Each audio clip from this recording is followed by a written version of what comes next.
Ariane Nouchkine, Le théâtre ou la vie. Un comédien, comme tout artiste, est un explorateur. C'est quelqu'un qui, armé ou désarmé, plus souvent désarmé qu'armé, s'avance dans un tunnel très long, très profond, très étrange, très noir parfois, et qui, tel un mineur, ramène des cailloux. Parmi ces cailloux, il va devoir trouver et tailler le diamant. Je crois que c'est cela que les comédiens appellent l'aventure. Descendre dans l'âme des êtres, d'une société, et en revenir, c'est la première partie de l'aventure. La deuxième partie de l'aventure, c'est quand il s'agit de tailler les diamants sans les casser, trouver dans le caillou la forme originelle du diamant. Je pense que le théâtre, le jeu de l'acteur, dépendent de la clarté d'une vision, à tous les moments. Pour que l'acteur puisse jouer, il faut qu'il ait non pas une vue claire des choses, mais des visions claires, au sens visionnaire du terme. Pas seulement au sens projet du terme, bien sûr il faut avoir un projet clair, mais l'acteur, lui, est toujours au présent. Il doit jouer le présent du personnage à chaque instant. C'est la façon dont nous travaillons. L'acteur doit avoir la force et la musculature imaginative pour recevoir, pour engendrer des visions, puis pour les transformer en images claires pour les autres.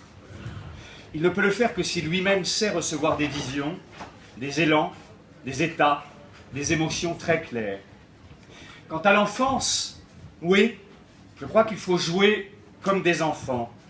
Qu'est-ce que ça veut dire? Cela veut dire d'abord y croire, aussi simplement que cela. Jouer vraiment au roi, jouer vraiment à la reine.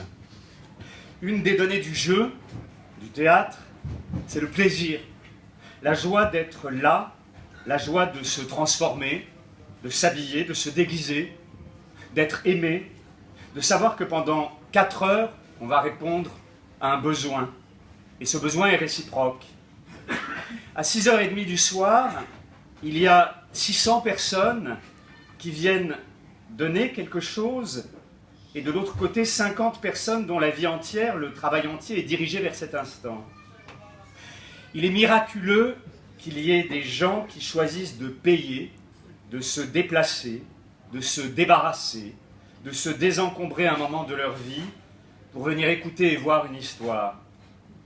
Dans le théâtre, ce sont toujours plusieurs histoires qui se racontent. Il n'y a pas de spectacle de théâtre sans histoire du théâtre à l'intérieur. Et même quand un spectacle raconte l'histoire d'une catastrophe, une histoire odieuse qui décrit la noirceur de la lignée humaine, il n'empêche que, du fait même que cette pièce existe et que des êtres humains sont en train de la jouer, il y a déjà de l'espoir dans l'humanité. Il n'est pas possible de faire du théâtre si l'on n'est pas conscient de cela. Il y a des gens qui peuvent penser que la nature humaine, il n'y a rien à en tirer, mais leur présence ici le dément. Le fait que le théâtre du soleil existe le dément.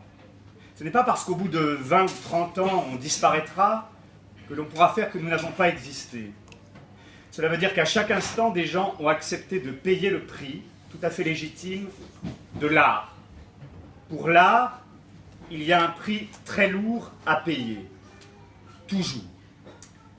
Federico Garcia Lorca, Une fête d'art.